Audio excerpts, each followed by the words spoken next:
Buenos días y bienvenidos a un nuevo programa de Debates en Libertad. Hoy tengo el placer de anunciar la presencia en nuestro programa de don Eduardo Ruiz. Muy buenos días, don Eduardo. Muy buenos días a todos los oyentes y al conductor Encantado del de programa. tenerle una vez más aquí, don Eduardo. Mil Don gracias. Pedro, muy buenos días. Muy eh, buenos de- días, desde Benidorm, ¿eh? Hay que eso decirlo bien es. claro. Muy buenos días a todos. Y don Guillermo Dupuy, editorialista del periódico La Red, nuestro periódico en La Red, Libertad Digital. Buenos días, don Guillermo. Buenos días a todos. Bueno, antes de iniciar, bueno, o iniciando ya la tertulia, quiero decir que la Comisión de Venecia vuelve a España para revisar por qué el gobierno no ha reformado el sistema de elección del Consejo General del Poder Judicial. Dicho eso, y como ya hubo un programa anterior eh, emitido por una compañera de esta emisora, doña Pilar Jauregui, al respecto y sobre otras cuestiones de materia sí, de la amnistía y demás, todo esto que conlleva la situación actual de la justicia en España y lo que puede hacer Europa por España, que ya está por ver. Vamos a iniciar el programa con... Yo tengo una frase que podemos desarrollar porque es una frase que la tengo en mente ya mucho tiempo. Y la frase para mí es, ¿tenemos la clase política que nos merecemos los españoles?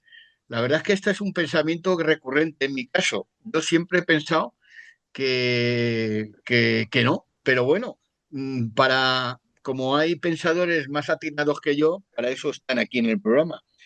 Y bueno, pues vamos a empezar por eh, por nuestro don Guillermo Dupuy.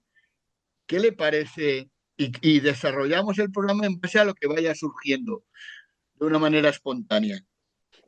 Ha tocado usted, Adelante.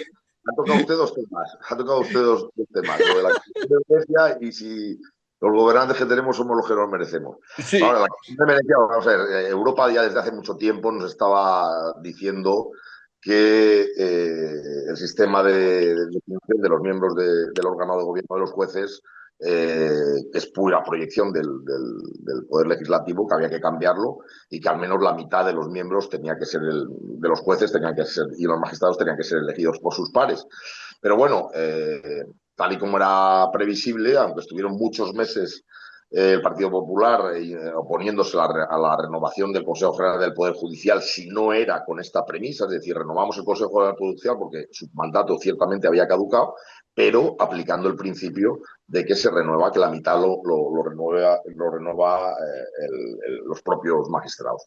Al final cedieron y diciendo que el primer paso es la renovación y el segundo paso sería el cambio de elección.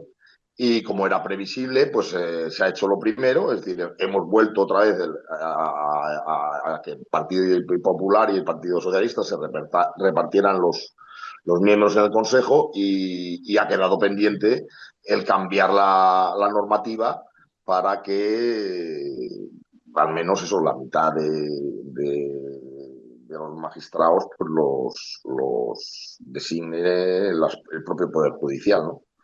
Era previsible que iba a pasar. Recordemos que esto mismo lo dice la Constitución, no lo dice excesivamente claro, lo que permitió en los años 80, con el grito guerrista de Montesquieu muerto, cambiar el sistema de designación, porque el sistema de designación previo a la reforma del... Eduardo, chíbame, ¿cuándo fue la reforma? Fue del 80 y 5. 85, 85. 85.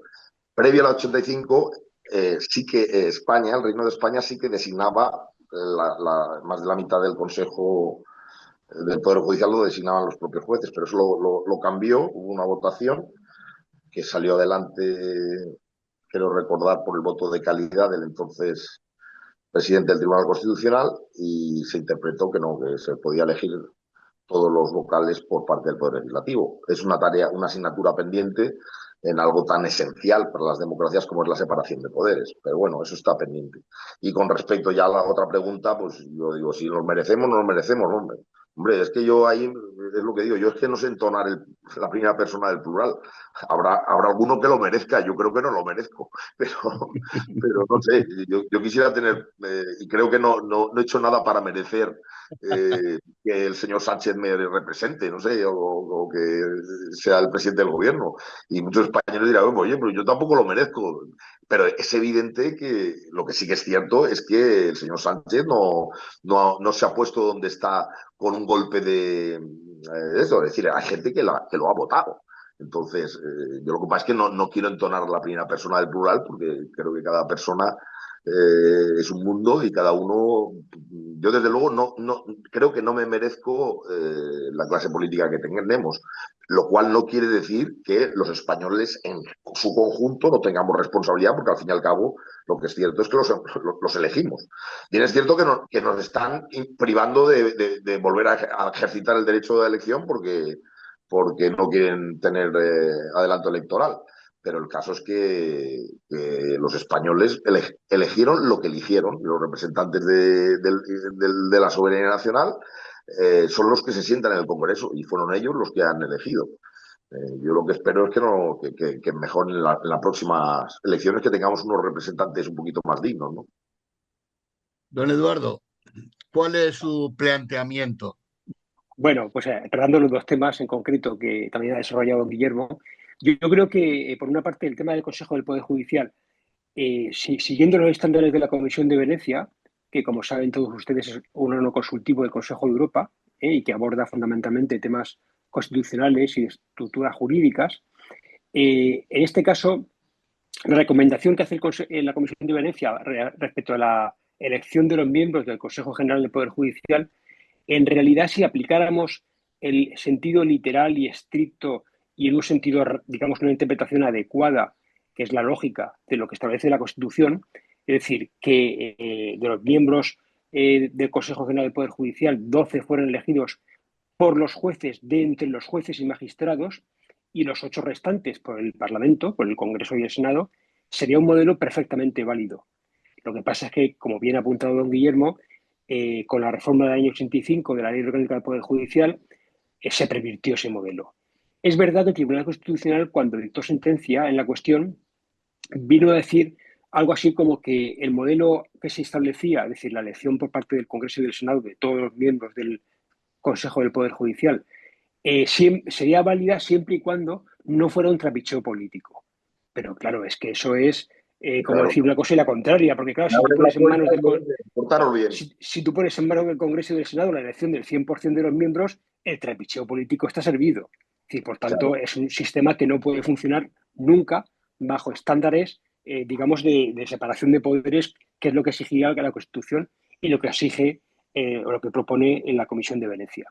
Por tanto, sí, tenemos que ir a un sistema en el cual los 12 vocales de procedencia judicial sean elegidos por los jueces y magistrados.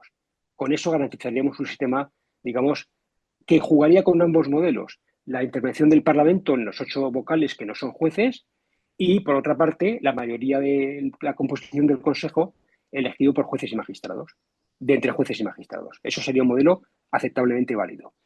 Por otra parte, respecto a la segunda pregunta, si tenemos la clase política que nos merecemos, bueno, yo creo que el problema que tenemos es que en España la educación se ha ido al traste en los últimos 40 años. Cierto. Es decir, para que una democracia funcione, necesitamos una masa crítica de ciudadanos que tenga capacidad, por estar formada adecuadamente, de elegir a los mejores y los partidos políticos que ofrezcan programas que sean los mejores para España, ¿no? Y para los intereses del conjunto de la nación.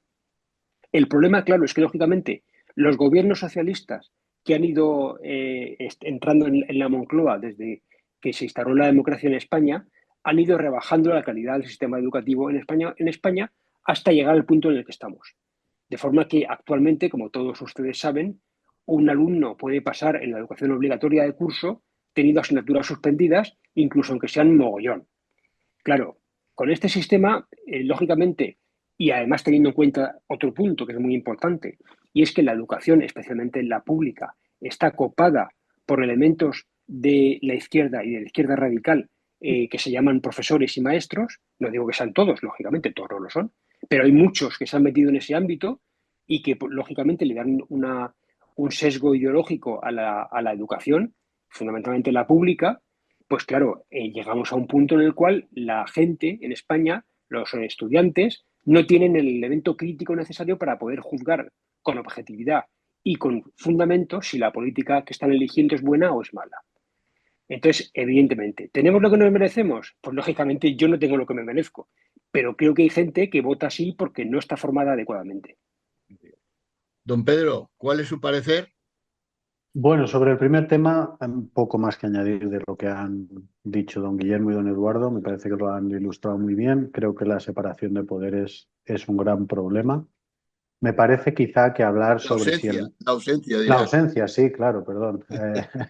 Doy ya tanto por hecho que nuestros oyentes entienden que denunciamos programa sí, Vamos programa a también. precisar por aquello la La, educación por si escasa acaso, sí, sí. que recibimos.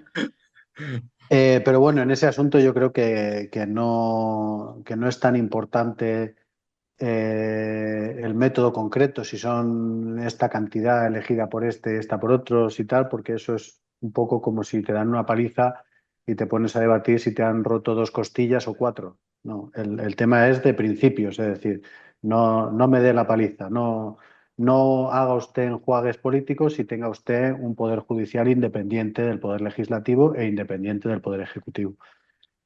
Pero, enlazando con la segunda pregunta, lo veo completamente utópico, porque claro, y me gusta de nuevo ser la nota discrepante, sí tenemos lo que nos merecemos. Quizás no lo que nos merecemos, porque lo de merecer es algo también muy, muy subjetivo, pero que nos lo hemos ganado, nos lo hemos ganado, porque seguimos votando lo mismo. Y es verdad que el poder y los políticos, a los que efectivamente les interesa mucho que la gente esté desinformada o tenga poco conocimiento, y les interesa mucho que pensemos que sin ellos todo sería anarquía y asesinatos y un desastre. Efectivamente a ellos les interesa, tienen el incentivo, tienen el poder, tienen las instituciones y todos ellos reman a favor de que la gente siga pensando que no se puede resolver la vida por uno mismo y que necesita a los políticos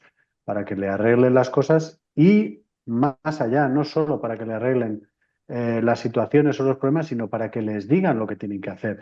Y hay mucha gente en la sociedad que necesita que le digan lo que tiene que hacer, que quiere un dictador benevolente o quiere una élite buena, angelical, que le resuelva los problemas. Claro, la clave está en que esto es imposible. Es imposible que si las personas somos en general bastante malas, exista un ángel celestial que sea el que es político. No, normalmente es al revés. Los más malos de entre nosotros, los más manipuladores, los más mentirosos, los que mejor se les da medrar, los más hábiles a la hora de las puñaladas traperas, esos son los que suelen llegar a jefes de los partidos, a presidentes de gobierno, etcétera. Entonces, es muy complicado. Y digo que sí, que nos lo hemos ganado porque quizá antiguamente pues se podía echar la culpa mucho a la ignorancia, pero es que hoy en día, en la era de Internet, con toda la información al alcance de los dedos, es muy difícil pensar que no sea casi casi intencionado el que sigamos votando como votamos, porque la información está ahí. El otro día me pasaban un chiste, ¿no? Que salía en una viñeta Aquiles y entonces la siguiente viñeta era su debilidad, el talón, luego salía Sansón y en la siguiente viñeta salía el pelo, que era la debilidad, y ahora salía un chico con una camiseta con la hoz y el martillo de comunista, ¿no? Y entonces la debilidad, la siguiente viñeta era un libro de economía básica. Pues esto al final es lo que pasa, que hoy en día cualquiera puede leer, cualquiera puede informarse y que tengamos ideas estatistas, colectivistas e incluso socialistas o ya no digamos comunistas, no tiene un perdón. No tiene un perdón porque cualquiera que se informe un poco, que piense un poco, se da cuenta que eso hay que descartarlo de raíz. Pero es verdad que la educación está copada y que hay mucha gente que puede ser víctima de esto. Ahora bien, tampoco hay gran espíritu crítico y mucha gente con ganas de decir, oye, esto que me están enseñando será verdad, será mentira. No lo sé, yo creo que nos falta mucho interés y muchas ganas de combatir el statu quo. Yo creo que desde la educación sí que se pueden hacer cosas y hay ejemplos que demuestran que efectivamente hay sociedades que salen de la pobreza a través de la educación. Por ejemplo, el ejemplo más claro es Corea del Sur. Corea del Sur, de ser un país pobre, a través de una educación de excelencia, consiguió introducir en los chavales, en los niños, el espíritu de superación, el espíritu crítico, el espíritu de formación y salir de la pobreza a base de estudio, de conocimiento y de ganas de luchar. Es decir, que lógicamente la educación no lo es todo. Y bien ha dicho don Pedro que hoy en día tenemos Internet para poder informarnos de muchas cosas, ¿no es verdad? Pero la educación es importantísima para inculcar el espíritu crítico y a iniciar la vía del estudiante, del joven, del chaval, para que pueda impulsarse por sí mismo en su vida profesional y personal. Y además, otra cosa, si a ti te inculcan en la educación y luego también en tu casa, pues por lo que sea, en tu familia tampoco te apoyan o no tienes la capacidad familiar de impulsarte por ti mismo o por tu familia que te rodea, al final acabas viendo en Internet aquello que te dicen que tienes que ver. Y por desgracia eso ocurre. Es decir, también la ideología, por ejemplo, en los colegios públicos o en las universidades, a mucha gente le impulsa a ver solamente un sector de la información que se ofrece en Internet, porque el otro es malo. Claro. Entonces, es clave, la educación es muy importante para generar la superación, la competencia, el espíritu de lucha y de salir adelante por sí mismo. Entonces, en España no tenemos todo eso. Tenemos una educación que nos impulsa por las ideologías socialistas y comunistas al aborregamiento. Seamos claros.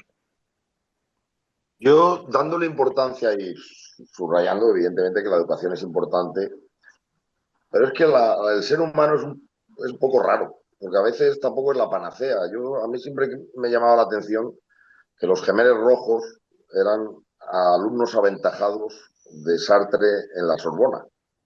Es decir, el pensar que los grandes totalitarismos han sido obra de gente muy culta.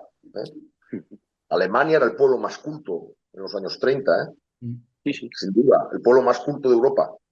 Y votó la barbarie nacionalsocialista. Es decir, a veces tampoco te creas que es un problema de educación. Pero es cierto que la educación es importante y es cierto que hay mucho adoctrinamiento, pero que no es definitivo. Ahora han sacado unas encuestas, no sé si eran verdad o mentira, que la inmensa mayoría de los jóvenes votan a Vox. Yo ahora no entro si eso es bueno o malo. Lo que yo te digo es que eso no es fruto de las escuelas. Desde luego que no. Entonces, quiero decir que a veces, pues sí, es importante, pero es que el ser humano es muy complejo. Y luego yo lo que digo es eso, que es una pregunta un poco que tal y como está formulada, conteste o no contestes, estás equivocándote, porque el merecimiento es algo que solo nos ganamos las personas individualmente. Yo no soy merecedor, no tengo responsabilidades colectivas. Entonces, ¿se merecen los españoles? Hombre, desde luego los que han votado estos partidos sí que se lo merecen. Tienes lo que has votado, pero es que yo no lo he votado. Bueno, si me permitís que me desenganche de españoles, entonces si no me consideráis español, entonces sí, los españoles se lo merecen. Pero es que, claro, hay muchos españoles que se quejarán de que no se les pueda considerar españoles. Y dicen, oye, yo también soy español y yo no he votado esto. Claro. Entonces, las responsabilidades colectivas no se lo merecen, no, se lo merecerán quien haya votado así. Y lo bueno de la democracia es que es un sistema que admite la corrección sin necesidad de coger las armas, ¿no? Y eso es lo que tenemos que ver, pues por ahora, pues intentar que en las próximas elecciones, pues si nos hemos equivocado, que los españoles sean capaces de cambiarlo. Y yo, por romper una lanza en favor del ciudadano común y el ciudadano de pie, yo creo que el ciudadano común y el ciudadano de pie, no es excesivamente culto, pero con sentido de las cosas, pues está por cambiar. Y lo creo hasta tal punto que también lo cree el señor Sánchez. porque el señor Sánchez no convoca elecciones porque sabe que las pierde. Es decir, si el pueblo se merece Sánchez y tal, y más Sánchez, y más Sánchez, y más Sánchez, Sánchez habría convocado elecciones. Y yo soy de la opinión de Pedro Sánchez de que si convoca elecciones las pierde y ya no puede formar un gobierno Frankenstein. Luego, es muy fácil romper, hablar del ciudadano que no está educado, que no sé qué, no sé cuánto, pero luego la gente tarda más o tarda menos, pero al final la gente reacciona. Y desde luego, cuando intentan plantear modelos alternativos a la democracia, claro, yo digo, siempre tú, claro, tú siempre hablas de un modelo alternativo a la democracia porque contrapones al gobernante que a ti te gustaría tener. Pero imagínate a Sánchez sin posibilidad de votación, que se quedara ahí como dictador. No dices que la democracia falla, que es imperfecta, que ojo, que es una tentación que ahora, incluso en el movimiento liberal, ahora se mira un poco de forma altiva al tema de la democracia. La democracia es una tal. No, pues la democracia es primero que entras en contradicción como liberal poniendo peros a la democracia. La democracia, evidentemente, es un sistema que tiene sus imperfecciones. Pero, claro, es que es como el debate de república y monarquía. Bueno, claro, tú dices, no, es que sería mejor monarquía, que tuvieran más poderes y tal. Claro, pero tú te imaginas a Pedro Sánchez de monarca. Claro, tú siempre piensas frente al gobernante democrático que no te gusta, que lo han elegido las urnas, te piensas alguien que lo haga mejor. Pero es que no, la alternativa es que Sánchez lo queremos como presidente del gobierno de una democracia, lo queremos como dictador, por cierto, que será donde él quiere ir. Entonces, claro, yo siempre romperé una lanza por este sistema imperfecto que, como dijo Winston Churchill, es el peor sistema del mundo si quitamos de en medio todos los demás. Todos los demás. Por lo menos permite, aunque sea de forma lenta, defectuosa, no siempre brillante, ni esplendorosa, porque yo me acuerdo cuando por fin los españoles acabamos con la larga legislaturas del socialismo. Bueno, nos trajo Aznar, yo creo que ahí pues pudimos mejorar, pero tampoco era el mejor de los mundos. Es decir, es evidente que todo tiene imperfecciones. La cuestión es, pues, optar por lo menos malo. Entonces, el merecimiento de la gente, pues, el que vota y sigue votando, y además determinadas grupos que son los que peor pueden resistir un gobierno ineficaz como el que tienen, que voten, porque oye, hay gente que puede resistir un mal gobierno por su posición, por sus estudios, por su carrera, Renta, su colocación, su renta, pero gente que no se puede permitir este que gobierno. un mal gobierno y que tiene que tener las opciones, que siga votando a un gobierno que los condena a la dependencia o a la miseria o a la dependencia del Estado, pues decir, macho. Pero bueno, yo también El reviso. asunto, Creo que la educación es importante, pero es que el ser humano es un poco complejo, un poco yo es que raro. creo que lo importante no es si hay democracia o no hay democracia, en el sentido de que al final la democracia es simplemente una manera de tomar decisiones. Claro. Y pueden haber varias. Y si lo vemos desde el punto de vista utilitarista, es decir, desde el punto de vista de los resultados, como decía don Eduardo hace un ratito, países que han salido de la pobreza o que se han enriquecido y tal, pues podemos encontrar democracias súper exitosas y también dictaduras súper exitosas. Es decir, nos vamos a ver a Singapur y en Sí. Singapur se vive de maravilla, pero es una dictadura, porque hay normas que las decide uno y que, bueno, o hay ciertos países en Oriente Medio o árabes donde manda el jeque, que es como aquel que dice el dueño, y luego, sin embargo, el nivel de vida es muy bueno, etcétera. Bueno, hay otros, es Bueno, verdad, que también... sin ir más lejos, don Pedro, el final del franquismo. En aquella época, al final del franquismo, en España había calidad de vida. Exacto, No había libertad, no había democracia, pero había calidad de vida. Sí, sí. eso es. ¿Y cuándo las democracias realmente tienen éxito? Cuando las cosas que se votan son las que se tienen que votar. ¿Qué quiero decir con esto? Que una democracia puede funcionar perfectamente si está limitada, si no se puede votar que te podemos quitar a ti para darle a aquel. Es decir, una democracia que tenga clarísimo que nunca va por votación a vulnerar la propiedad privada de sus ciudadanos, a vulnerar sus derechos fundamentales, pues sí, puede funcionar muy bien, porque al final ciertos temas administrativos que hay que decidir en común, porque afectan a zonas comunes y demás, pues la democracia es la mejor manera. El problema viene, haya democracia o no haya democracia, cuando no se respetan esos principios básicos de vida, libertad y propiedad. En el momento que eso se respeta, sea un sistema democrático, sea un sistema oligopólico o sea una dictadura, al final la gente va a vivir bien y va a ser un tema próspero desde el momento en que haya libertad de comercio, etcétera. Entonces, ¿quiere eso decir que son mejores las dictaduras? No, es mejor la democracia, pero es importantísimo que el grueso de la población entienda que no porque él vote le puede quitar a Mancio Ortega lo suyo para dárselo a otro, por ejemplo. Y entonces, si tenemos claros esos principios, pues no hay ningún problema y la democracia va a funcionar muy bien.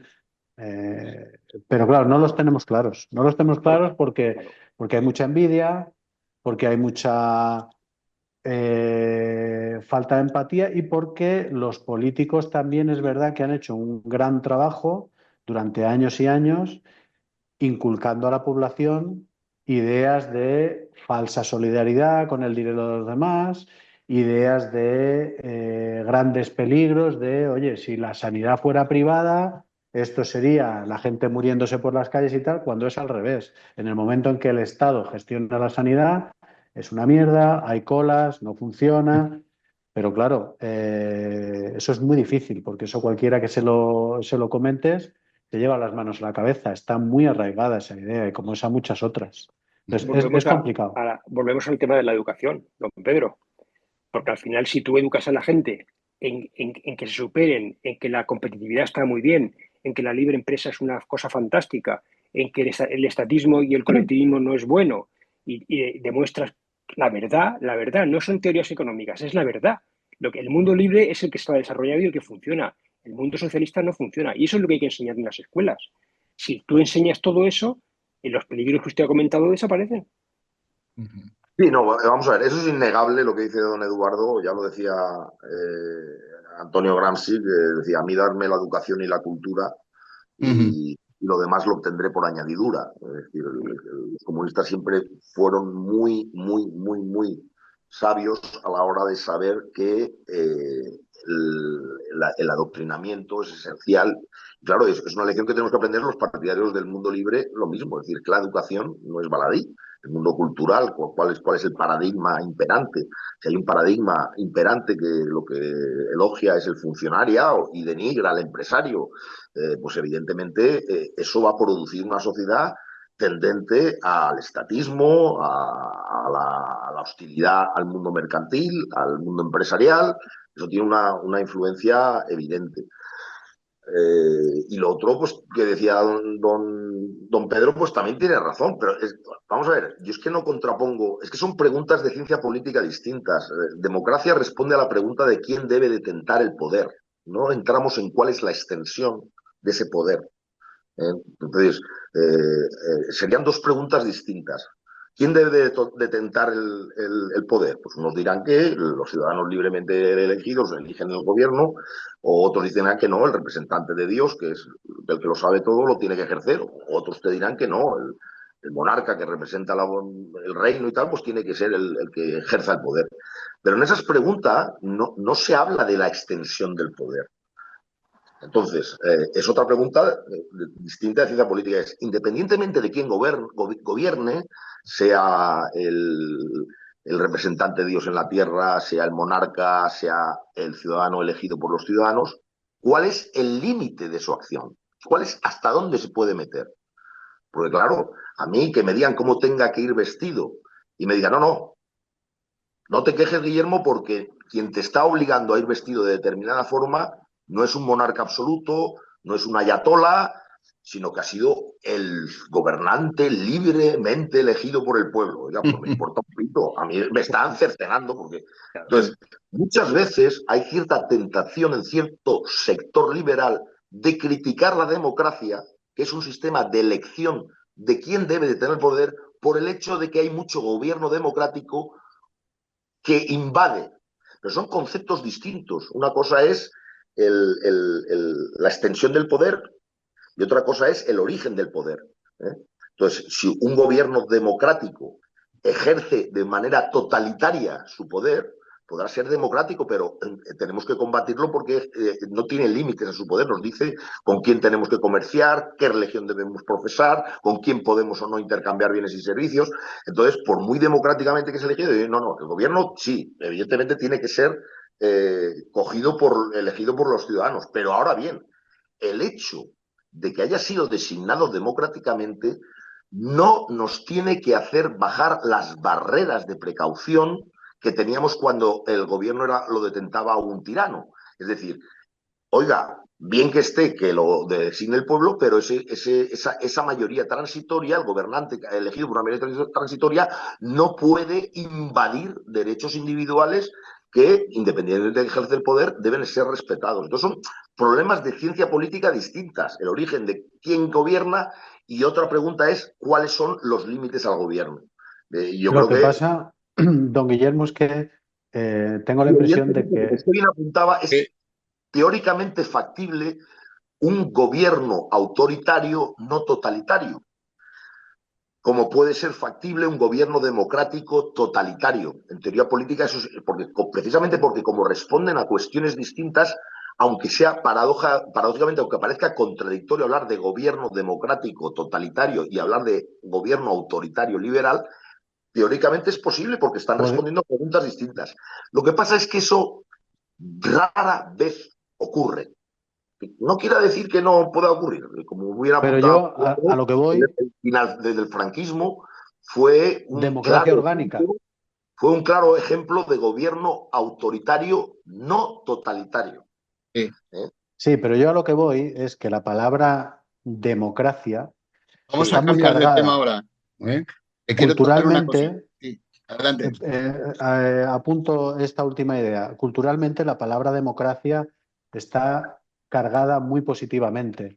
Entonces, esta discusión en la que más o menos veo que estamos bastante de acuerdo, me parece que es interesante de vez en cuando sacarla a relucir por eso. De hecho, está tan positivamente cargada la palabra democracia que gobiernos autoritarios la utilizan para blanquearse. De hecho, bueno, lo que hablaba hace un momento, democracia Comunistas, orgánica los en el comunistas. franquismo o Claro. democracia de partido único, gobierno La popular, es democracia decir, popular.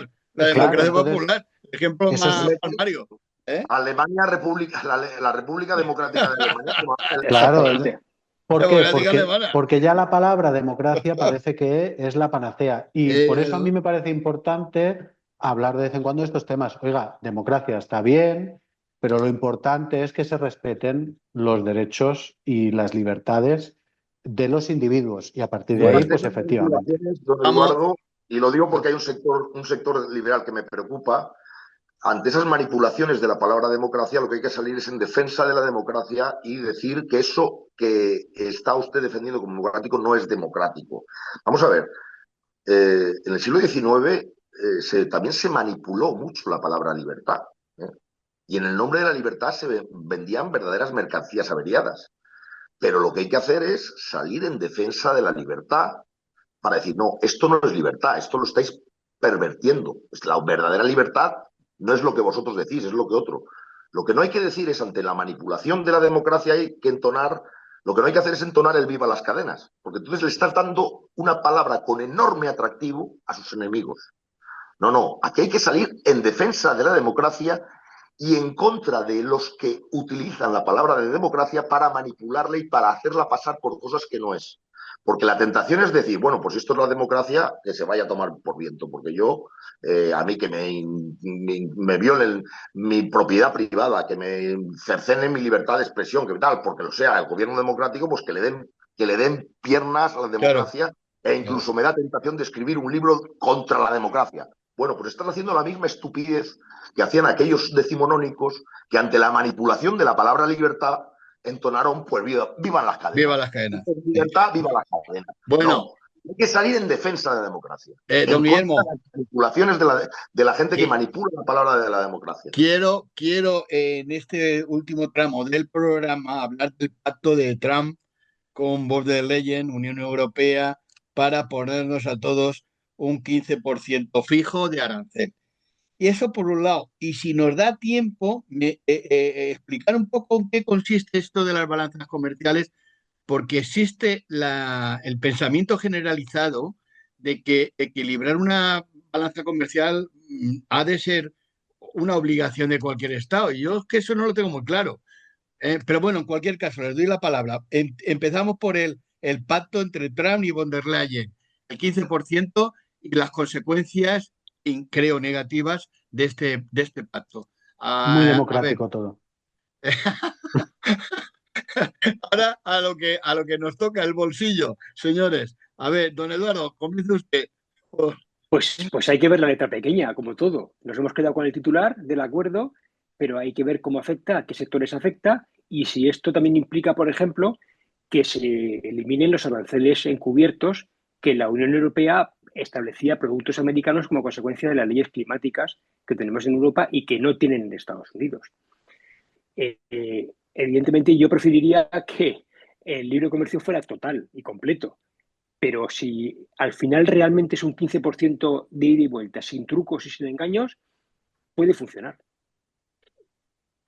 a ver, Yo don soy partidario, como lo que ha dicho don Eduardo, de que, vamos a ver, el 15% quiere decir que los gobiernos europeos van a imponer a los europeos un impuesto del 15% como opten por comprar productos americanos.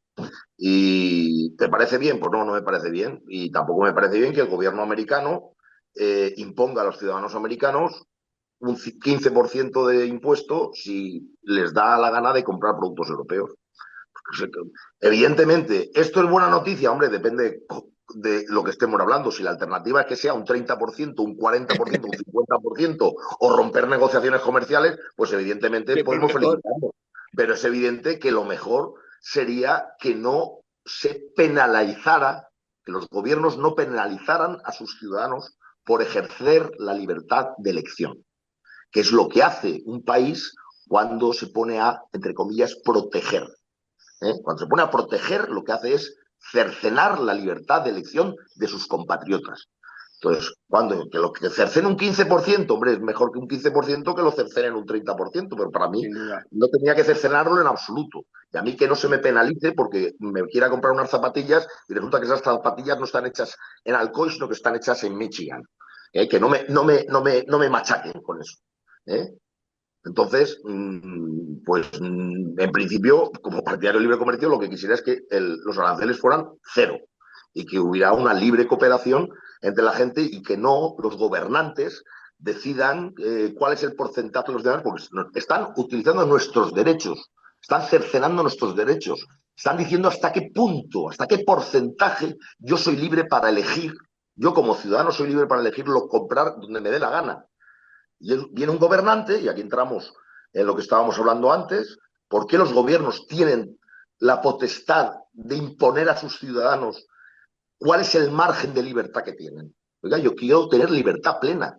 Y el gobierno no me tiene que dar permisos, ni me tiene que... pues si eliges esto, toma, te penalizo. Más aún cuando, y en eso sí que volvemos al tema de la educación, cuando hay una gran doctrina y que ya a estas alturas está perfectamente demostrado que las sociedades prosperan no creando aranceles o creando determinados sectores, protegiendo, sino basándose en las especializaciones de las personas y de los países y colaborando en la división del comercio, que las fronteras no sean compartimentos estancos para el libre intercambio mercantil. Entonces, como eso hay una extensa, por eso te decimos que a veces la cultura depende de la cultura, porque hay gente muy culta que ha combatido esto. Es decir, Keynes hizo verdaderas barbaridades. Bueno, era un premio Nobel. Era un inculto, era un ignaro. Engels era un tío muy, muy cultivado.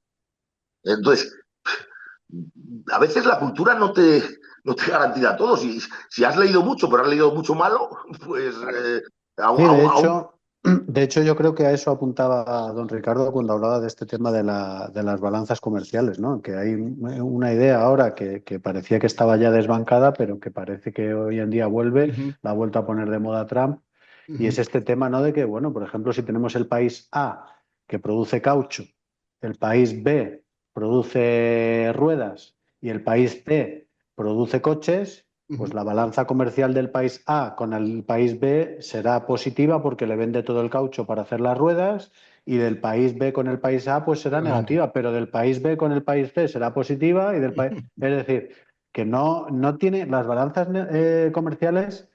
No necesariamente, se pueden estar equilibradas, pues pueden estar si luego hay otros materiales que, pero pueden no estarlo y no hay ningún problema en absoluto. Es decir, si tiene una balanza comercial negativa con un país, pero luego a lo mejor la tiene positiva con otro, y no pasa nada, porque eso no es malo en sí. Lo que pasa que, bueno, el presidente de los Estados Unidos está poniendo de moda esta doctrina ahora y está ahí con el tema de los aranceles y de lo va a pagar China y no sé qué, y está peleándose con todo el mundo, pues bueno, pues ahí va la cosa, pero esto es una tontería muy grande, y efectivamente lo que decían don Eduardo y don Guillermo, lo que interesa es que haya libre comercio y que sean los ciudadanos los que puedan elegir qué comprar, eh, siguiendo el sistema de precios, cuándo comprarlo, a quién. Incluso habrá gente que quiera comprar algo que es más caro porque los valores de Estados Unidos le parecen mejor que los de China, por ejemplo.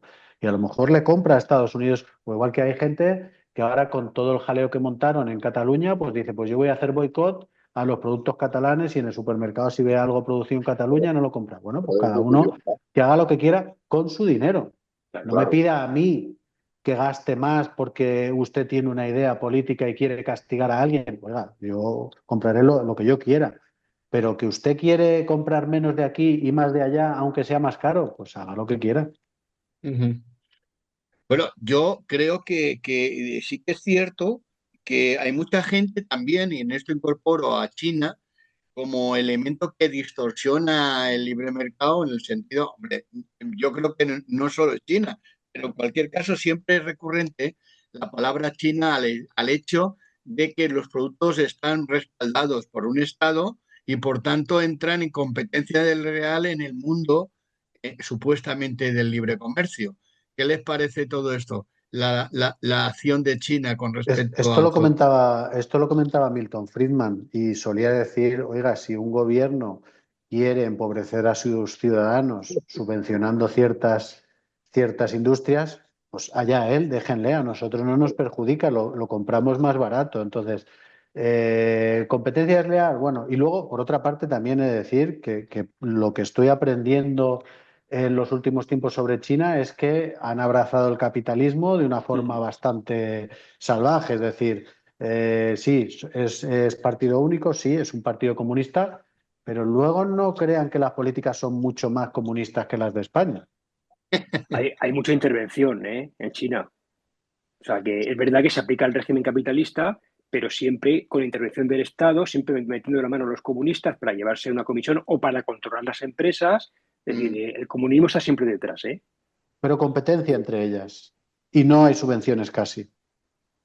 Es No, bueno, decir, oye, que no hay que irse muy lejos, don Pedro, en eso que decía usted, que a mí también me ha evocado cuando lo he leído en el chat, me ha evocado Milton Friedman. Había gente que se quejaba de que, bueno, es que hay países que subvencionan sus productos para que sean más competitivos, no hacen entender. ¿Y dónde está el problema?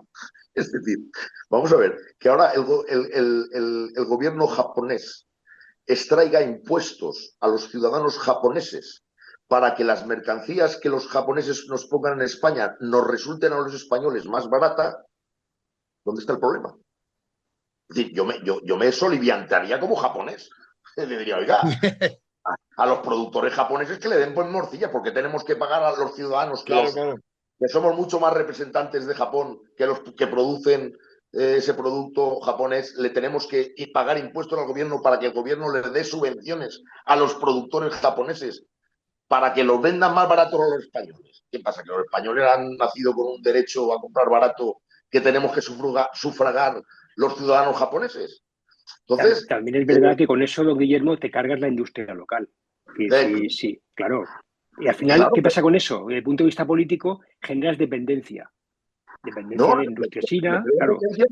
claro que sí. Es que, vamos a ver, yo cuando hago un producto a mejor precio o a mejor calidad, me cargo a mi competidor, sea extranjero, sea nacional. Por eso Schumpeter decía que el capitalismo es un proceso de destrucción creativa. Claro que el capitalismo, la competencia, genera la eliminación de de lo menos competencia. efectivo. Sí, pero están dopados, ¿eh? Que en este caso la ventaja comparativa sea que haya un gobierno tan animal como para sacar dinero a sus propios ciudadanos, para subvencionar y que los extranjeros puedan comprar los productos más baratos, pues evidentemente es una mala política nacional. Ahora, a nosotros no nos perjudica. Le perjudicará al que produce a nivel nacional, pero bueno, es como el que otro nacional que inventa un sistema de producción más eficiente y hace polvo a su competidor compatriota. Es decir, eh, yo creo que no es sostenible que las empresas sean competitivas a base de extraer impuestos para subvencionarlas. Evidentemente estamos ante un claro ejemplo de intervencionismo económico. Las subvenciones. Ese modelo, don Guillermo, efectivamente no nos perjudicará desde el punto de vista económico porque nos beneficiamos de comprar barato, pero nos pone en un serio peligro y en un riesgo muy grave desde el punto de vista político. Porque si se destruye el tejido empresarial local, sea España, sea Francia, sea el que sea, porque China trabaja en el mercado dopado, ¿qué puede ocurrir? Que siendo un régimen comunista como es, y siendo un país tan potente como es, en un momento determinado le interese arruinar, cerrar, acabar con la vida económica de un país, España, Francia, quien sea, y deje de vender el producto y Pero cierre el el mercado producto para que ese nos país. vende, don Eduardo, el producto que nos vende China, habrá que pagárselo con algo. Es decir, China no nos va a regalar. Los chinos no trabajan para los españoles, aunque a veces parezca que sí por los productos de buena calidad o de buen precio que hacen. Ellos cambian, intercambio. Es decir, si nosotros no tuviéramos nada que Claro. exportar, no podríamos importar. Es decir, solo podemos importar si somos capaces de exportar. La idea de que vamos a depender de todos, porque claro, todos nos invaden los productores extranjeros, es mentira. Llegará un momento en que no tendremos dinero si no tenemos nosotros capacidad de exportación, no tendremos con qué pagar esas importaciones por muy baratas que sean. Entonces, lo que conviene es que nos especialicemos. Porque además, esa misma regla de tres, ¿por qué no la aplicamos a nivel nacional? Yo soy muy español, pero también soy muy de mi ciudad.